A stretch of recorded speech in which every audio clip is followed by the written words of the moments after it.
আমাদেরকে বিডিআর আইনে যে মিথ্যা এবং প্রহসন অভিযোগের মাধ্যমে চাকরিচ্যুত করা হয়েছে, আমাদের এই চাকরিচ্যুত রায়টাকে বহাল রাখার কথা বলা হয়েছে।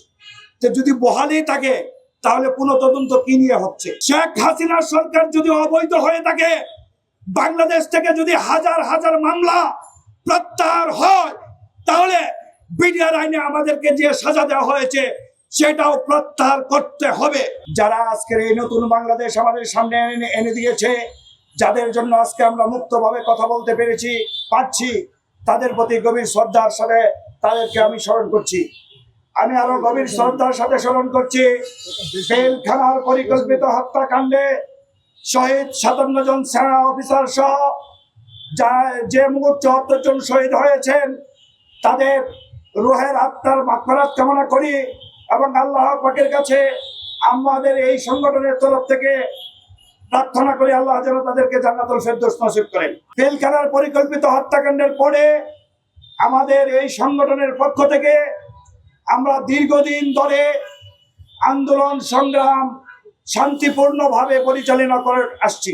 আমরা বিভিন্ন সময় সরকারের বিভিন্ন মহলের সাথে যোগাযোগ করেও আমরা আশানুরূপ কোনো ফল পাইনি। সর্বশেষ কালকে আমরা সাংবাদিক সম্মেলনে বলেছিলাম, আমরা মাননীয় স্বরাষ্ট্র উপদেষ্টা মহোদয়ের সাথে কথা বলে ওনার কাছ থেকে যে স্বাধীন তদন্ত কমিশন আমাদের আন্দোলনের ফলে গঠিত হয়েছিল, সেই স্বাধীন তদন্ত কমিশনের 2-এর ধারা বাতিল করার জন্য আমরা আবেদন জানিয়েছিলাম এবং এখনো আবেদন জানিয়ে যাচ্ছি। হাইকোর্ট থেকে নির্দেশনা দেওয়ার পরেও সরকার স্বাধীন তদন্ত কমিশন গঠন করেনি। পিলখানার যে পরিকল্পিত হত্যাকাণ্ড, যেটা বিচার হাইকোর্টে হচ্ছে, এই বিচার বিভাগ নিয়ে আমাদের কোনো প্রশ্ন নাই, সেটা সরকার বুঝবে, আইন আদালত বুঝবে। কিন্তু আমাদেরকে বিডিআর আইনে যে মিথ্যা এবং প্রহসন অভিযোগের মাধ্যমে চাকরিচ্যুত করা হয়েছে, আমাদের এই চাকরিচ্যুত রায়টাকে বহাল রাখার কথা বলা হয়েছে। যে যদি বহালই থাকে তাহলে পুনঃ তদন্ত কি নিয়ে হচ্ছে? শেখ হাসিনার সরকার যদি অবৈধ হয়ে থাকে, বাংলাদেশ থেকে যদি হাজার হাজার মামলা প্রত্যাহার হয়, তাহলে বিডিআর আইনে আমাদেরকে যে সাজা দেওয়া হয়েছে সেটাও প্রত্যাহার করতে হবে।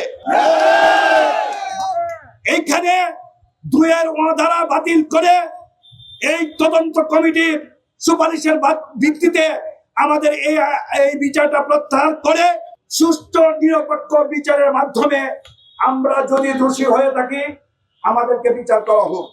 কিন্তু হাসিনার প্রহসনের বিচার মানব না। একদিকে হাসিনার প্রহসনের বিচার মানবেন, আরেকদিকে নতুন তদন্ত করে নতুন অপরাধী খুঁজবেন, নিরপরাধীদের মুক্তির কোনো ব্যবস্থা করবেন না। তাহলে এটা স্বাধীন তদন্ত কমিশন কিভাবে হলো? একতরফা পুনঃ তদন্ত আমরা মানি না। আপনাদের সামনে আরেকটা বিষয় আমি সুস্পষ্টভাবে উল্লেখ করতে চাই। পিলখানা হত্যাকাণ্ড বলতেই আপনারা বুঝেন, সাংবাদিক ভাইরা বুঝেন, পিলখানায় যা হচ্ছে তা।